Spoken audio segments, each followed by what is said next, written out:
Hello students, welcome again. आज की अपनी इस क्लास में हम स्ट्रेन गेज पे बेस्ड कुछ न्यूमेरिकल प्रॉब्लम्स करेंगे। हमने स्ट्रेन गेज का गेज फैक्टर अपने प्रीवियस वीडियो नंबर 58 में बहुत डिटेल में डिराइव किया था और डिस्कस किया था। उसी पे बेस्ड आपके कुछ न्यूमेरिकल प्रॉब्लम्स हैं जो पिछले कुछ इंजीनियरिंग सर्विसेज के एग्ज़ाम में भी आई हुई हैं। और ये जो प्रैक्टिस है वो आप थोड़ा एक्स्ट्रा ध्यान देके कीजिए, क्योंकि जब आप ट्रांसड्यूसर में न्यूमेरिकल प्रॉब्लम अगर आप बनाएंगे तो स्ट्रेन गेज और पीजो इलेक्ट्रिक ट्रांसड्यूसर ये दो ही जो है वो वैरायटी ऑफ जो प्रॉब्लम्स है वो बार बार पूछी जाती है। तो हम शुरू करते हैं प्रॉब्लम नंबर 1 से। Problem number 1 says 24 mm long conductor has a resistance of 128 ओम। ठीक है, तो जहां जहां पे आपको जैसे जैसे पैरामीटर मिलते जाएं वैसे वैसे आप मेंशन करते जाएं। It says L equals to 24 mm has a resistance of 128 ohm. R equals to 128 ohm. Change in resistance is, be careful, change in resistance is 13.3 ohm। तो delta R change in resistance जो है वो है delta R 13.3 ohm and the change in length is 1.6 mm। Delta L equals to 1.6 mm। ये हमने सारे parameters note down कर लिए हैं under tension. Calculate the gauge factor. ठीक है, तो आपको ये सारे पैरामीटर्स गिवन है। हमने गेज फैक्टर की डेफिनेशन और उसका जो डेरिवेशन किया था उससे हमने किसी भी गेज फैक्टर के मटेरियल स्ट्रेन गेज के मटेरियल के लिए गेज फैक्टर क्या कैलकुलेट किया था, क्या डिफाइन किया था। It will be defined as change in resistance divide by total resistance, जिसे कि आप रिलेटिव चेंज इन रेजिस्टेंस बोलते हैं, है ना। डेल्टा R बाई R को हम रिलेटिव चेंज इन रेजिस्टेंस बोलेंगे। तो change in resistance divide bye original value of resistance, और ये आपका आ जाएगा change in length divide by total length. ये हो गई आपकी रिलेटिव चेंज इन मटेरियल और जो आपका वायर है उसकी लेंथ में रिलेटिव चेंज। यहाँ पे हमने ये बोला था कि कई बार जब आपको न्यूमेरिकल दिया जाएगा तो डेल्टा L बाई L को स्ट्रेन की फॉर्म में बोला जाएगा और तब ये एक यूनिटलेस क्वांटिटी की फॉर्म में दिया जाएगा। स्ट्रेन इज 0.001, तो आपको delta L by L complete unit दी गई है, आप उसकी जगह लिखेंगे 0.001। तो यहाँ पे हमारा ये फॉर्मूला है। गेज फैक्टर कैलकुलेट कीजिए। Gauge factor will be delta R है आपका 13.3 ओम, R है डेल्टा R बाई R है 128 ohm, then comes delta L। Delta L is 1.6 mm divide by total length is 24 mm and here comes, ये unit भी सबकी similar है तो आपको कोई चेंज नहीं करना पड़ेगा। 13.3 इंटू 24 डिवाइड बाय 120 इंटू 1.6, तो ये आपका हो जाएगा 14। तो ये आपका ऑलमोस्ट 4 से आपका 6 टाइम, और ये आपका हो गया 32 टाइम्स, है ना। तो ऐसे करके ये आपका करीबन हो जाएगा ये आपका हो जाएगा 1.56 के आसपास।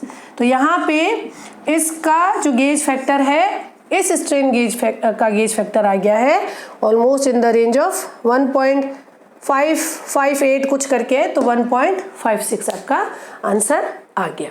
ठीक है, अब हम शुरू करते हैं problem number 2। What does problem number 2 says.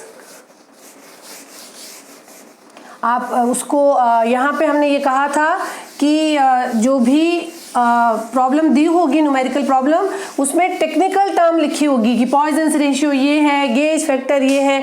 तो आपके लिए जो होमवर्क है ये, या जो आपके लिए अपने लिए एक इम्पॉर्टेंट रोल है वो ये है कि आप गेज फैक्टर का फॉर्मूला क्या है, पॉइजन्स रेशियो का फॉर्मूला क्या है और उनका आपस में इंटर रिलेशन क्या है, उनको अच्छे से याद करें। बहुत सारा जो आपने मटेरियल रेडी किया है उसको यूज़ कर लेने के लिए। सेकेंड प्रॉब्लम जो है वो इंजीनियरिंग सर्विसेज 15 का 2015 का एक प्रॉब्लम है। It says a resistance strain gauge with a gauge factor 3, ठीक, गेज फैक्टर 3। तो यहाँ पे आपको मिल गया सेकेंड प्रॉब्लम की बात कर रहे हैं, gauge factor equals to 3 is fixed to a steel member subjected to a stress दे रखा है। तो यहाँ पे अभी हमने स्ट्रेस नहीं डिस्कस किया था उसके डेरिवेशन में, तो आप इस स्ट्रेस को एक बार साइड में लिख लीजिए। मैं आपको स्ट्रेस का जो सिग्निफिकेंस है वो एक बार एक्सप्लेन कर देती हूँ। स्ट्रेस इसने दिया है 100 न्यूटन पर mm स्क्वायर, ठीक है। यंग्स मॉडुलस ऑफ स्टील, यहाँ पे एक नई टर्म आती है जो हम इस न्यूमेरिकल की मदद से डिस्कस करते हैं। यंग्स मॉडुलस को जनरली इस सिंबल से रिप्रेजेंट करेंगे। अभी हम इसको लिखते हैं, यंग्स मॉडुलस इज 2 × 10⁵ न्यूटन पर mm स्क्वायर, ठीक है। Percentage change in resistance is, ठीक है। तो यहाँ पे ये पैरामीटर्स आपको दिए हुए हैं। कई बार आपको जब भी किसी स्ट्रेन गेज के मटेरियल को मेंशन करेंगे तो उसकी स्पेसिफिकेशंस जो है वो आपको थोड़ी सी घुमा के दे दी जाएगी। जैसे इसमें दिया गया है यंग्स मॉडुलस, ठीक है। यंग्स मॉडुलस का जो फॉर्मूला होता है that is stress upon strain, ठीक है। यंग्स मॉडुलस का एक आप फॉर्मूला एक्स्ट्रा अपने नोटबुक में मेंशन कर लेंगे।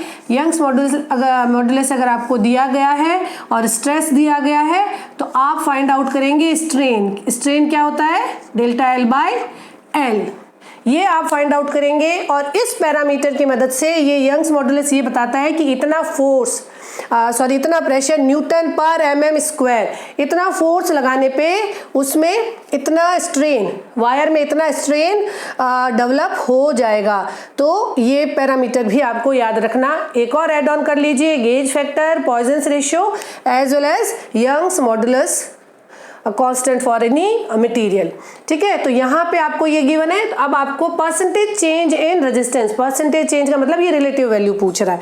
तो पहले तो आप यंग्स मॉडुलस से स्ट्रेन निकालिए। यहाँ पे गामा ये आपको दे रखा था, यंग्स मॉडुलस इज 2 × 10⁵, स्ट्रेस दे रखा है 100।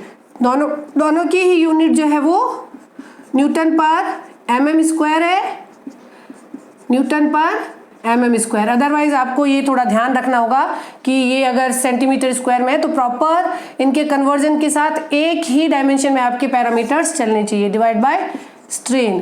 तो इससे स्ट्रेन क्या आ गया आपका, स्ट्रेन आपको मिल गया है प्रॉब्लम नंबर सेकेंड में, strain is delta L/L equals to, यहाँ से आपको मिल गया 50 × 10⁻⁻⁵, इसे लिखेंगे 5 × 10⁻⁻⁴, ये आपको मिल गया है। इसे आप 50 mm भी लिख सकते हैं ना, 50 mm हो गया ये आपको मिल गया है। Relative change in length, percentage change निकालने के लिए एक स्टेप और आगे करेंगे। यहाँ पे आपसे पूछा गया है percentage change in resistance is, GF की डेफिनेशन क्या होती है गेज फैक्टर की, delta R/R divide by delta L/L।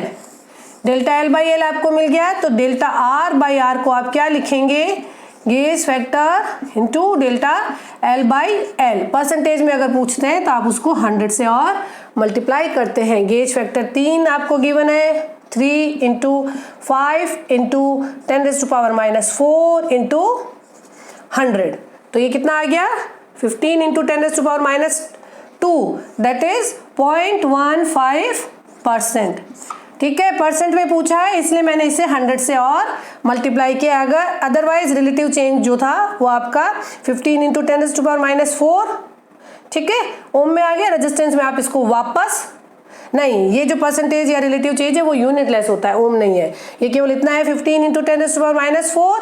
Percentage के लिए आपने 100 से मल्टीप्लाई किया, 0.15%। तो सेकेंड प्रॉब्लम का करेक्ट आंसर है बी, ठीक है।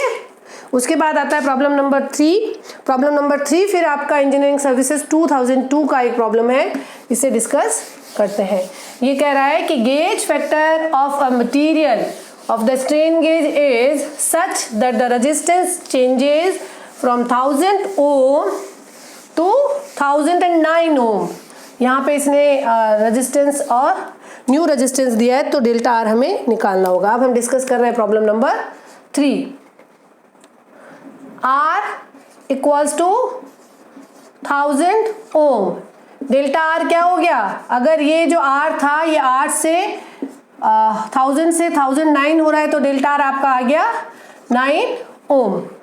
When subject to a strain, देखिए मैंने आपको बोला था कि ये वाली क्वांटिटी आपको बहुत बार मेंशन की जाएगी, 0.0015. यहाँ पे स्ट्रेन दिया गया. अब स्टूडेंट्स को फॉर्मूला पता है, स्टूडेंट को बहुत बड़ा सारा डेरिवेशन भी करना आता है, लेकिन वो को रिलेट नहीं कर पाता कि ये टेक्निकल टर्म यहाँ पे किस पैरामीटर के साथ जानी चाहिए. तो ये आप स्ट्रेन गेज के साथ टेक्निकल टर्म्स को अच्छे से याद करें को रिलेट करके. ठीक है, तो स्ट्रेन दिया गया है. मैंने आपको कहा था स्ट्रेन का मतलब आपको, और देखिए यूनिटलेस है. आई टोल्ड यू अर्लियर कि स्ट्रेन दिया होगा तो एक यूनिटलेस आपको नंबर दिया होगा, इसका कोई यूनिट नहीं मेंशन किया होगा, तो ये है डेल्टा एल बाय एल. ठीक है, Poisson's ratio for the material, ये पॉइजन्स रेशियो पूछ रहे हैं. तो पहले हम इस प्रॉब्लम के लिए गेज फैक्टर कैलकुलेट करेंगे. गेज फैक्टर होगा delta R by R upon delta L by L. तो डेल्टा आर आपका यहाँ पे क्या है? 9 डिवाइड बाय ये आपका है 1000, और ये कितना है आपका?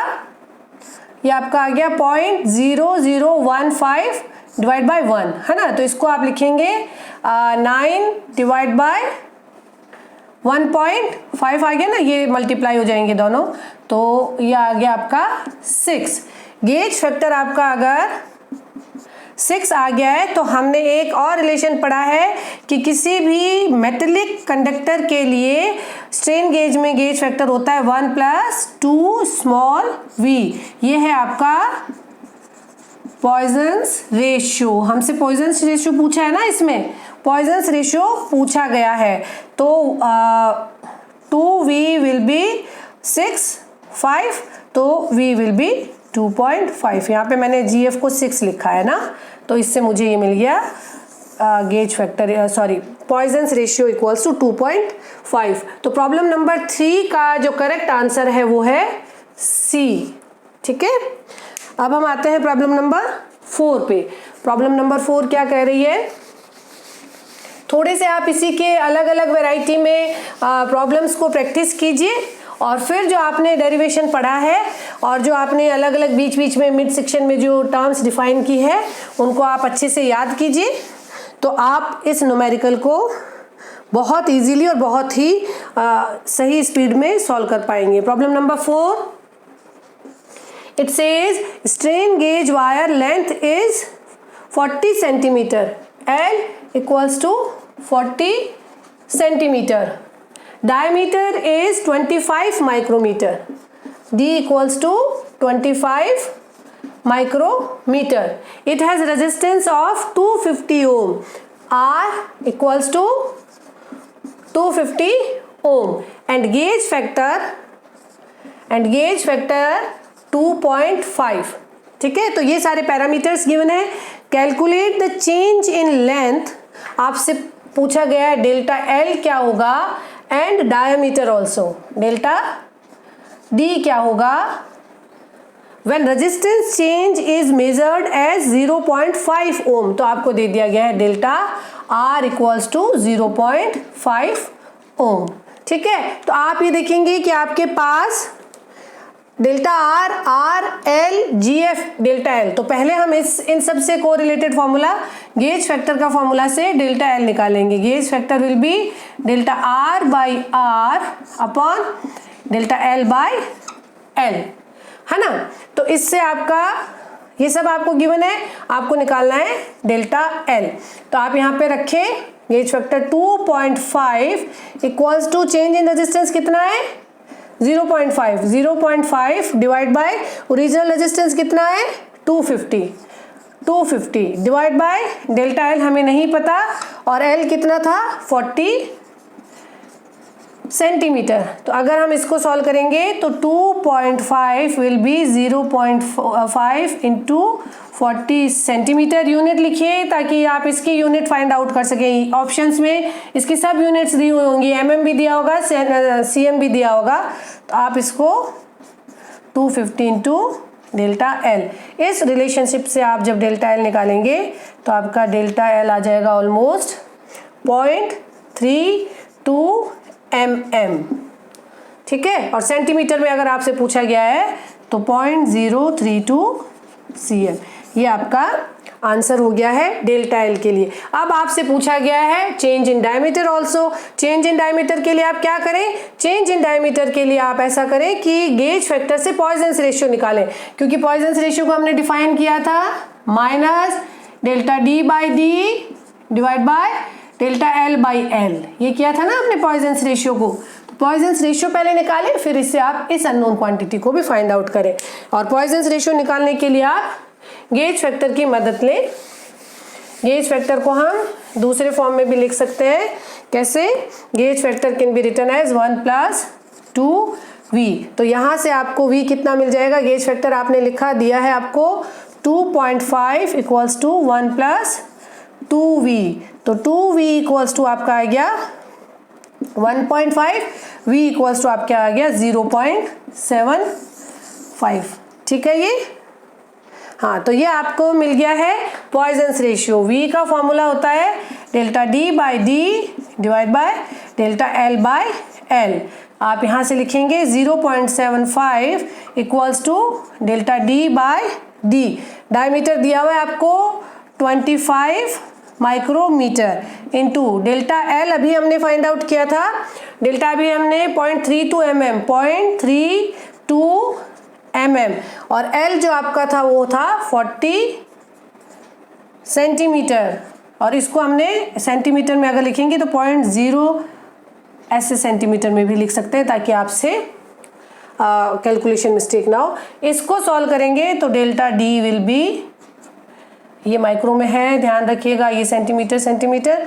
Delta D will be 0.75 into 25 micrometre into 0.032 divide by 40। ये सेंटीमीटर मैंने कैंसिल कर दिया। तो डेल्टा डी आपके पास आ रहा है ऑलमोस्ट 1.5 इंटू 10⁻⁻² माइक्रोमीटर। माइक्रोमीटर में ये आएगा, या आप इसको लिख सकते हैं 15 नैनोमीटर। और ये अगर आप मेंशन करेंगे एल अगर बढ़ा है, साइन दिया ही नहीं है तो आप भी सिंपली अमाउंट ही लिखिए। साइन दिया जाता है कि लेंथ इतना बढ़ गया है तो डायमीटर इतना कम हो जाएगा। तो यहाँ पे हमने कुछ न्यूमेरिकल एग्जांपल्स डिस्कस कर ली है जो स्ट्रेन गेज पे बेस्ड है, और इसी के साथ आपका रेजिस्टिव ट्रांसड्यूसर का जो सेक्शन है वो कंप्लीट होता है। नेक्स्ट अपने अपकमिंग वीडियो में हम थर्मोकपल ट्रांसड्यूसर को डिस्कस करेंगे। Thank you.